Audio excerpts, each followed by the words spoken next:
చుట్టూ round table వేశారు, భోజనాలు పెట్టారు, మాకు ఇష్టమైన భోజనం పెట్టారు. మేము తినే టైం అక్కడంట మాచర్ల, అది ఆ పల్నాడు ఏరియాలో పండు మిరగాయల పచ్చడి ఫేమస్ అంట. అది చేత్తో రుద్దుతారంట. అది ప్లేట్లు పెట్టి బల్లం పెట్టారు. తినే టైం పాస్టర్ గారు ప్రాణం చేశాడు. ఇక అన్నం తినే టైంలో ఆ ఇద్దరు భార్య భర్తలకి ఎందుకు వచ్చిందో గొడవ వచ్చిందో. ముందన్నా కొట్టుకోవచ్చుగా, వెనకన్నా కొట్టుకోవచ్చుగా. రేజ్ అయిపోతున్నారు ఇద్దరు. ఆ స్థానిక పాస్టారు, శాంతయ్య ఆగు, సమాధానమ్మ ఆగు, పేర్లు ఎలా ఉన్నాయో.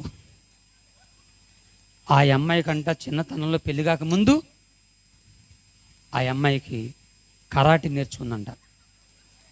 ఆ అమ్మాయికి కొద్దిగా బీపీ ఎక్కువ ఉందంట. మా మగోళ్ళు ఏదైనా ఎక్కువ చేస్తేనే ఆడల కోపం ఉందా తెలుసు. అది ఏం చేసాడు ఆ మగోడు, రేజ్ అయిపోయిందమ్మా. రేజ్ అయిపోయి అక్కడ ప్లేట్ తీసుకుంది. ఏ ప్లేటు? పండు మిరగాయల పచ్చడి కారం తీసుకొని మా కళ్ళ ముందే ఏ అంది. ప్లేట్ ఏమో ఆ లాయమికి వెళ్ళింది. అందులో ఉన్న పచ్చడి వచ్చి మా 7 పాస్టర్ల కళ్ళల్లో పడింది. అబ్బా అబ్బా అబ్బా అబ్బా అబ్బా చంపేసింది. అన్నానికి పిలిచి కళ్ళల్లో కారగొడ్డదివా. ఆయన అమ్మో అయ్యగారు కళ్ళల్లో కారం అంట్లా కోపం తట్టుకోలేక వేడిగా ఉన్న సాంబారు అవి తీసుకొని కల్లాపు చల్లాడు. అవి వచ్చి మా ఈపు మీద. ఇప్పుడు చెప్పండి, మా ఈపు మీద ఏముంది? కళ్ళల్లో ఏముంది? మేమెక్కడ ఉంటాం? ఇంకా అన్నమా గిన్నమా? 6 పాస్టర్ల కంటే నేనే ముందు పరిగెత్తుకెళ్ళి బకెట్ నీళ్ళల్లో నా కళ్ళు పెట్టుకున్నాను.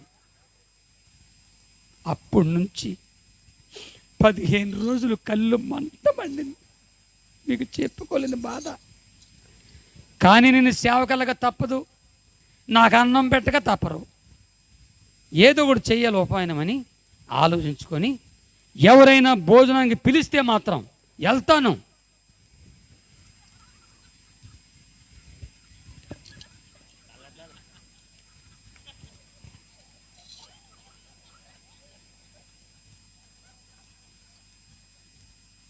కారం కొట్టుకుంటారు.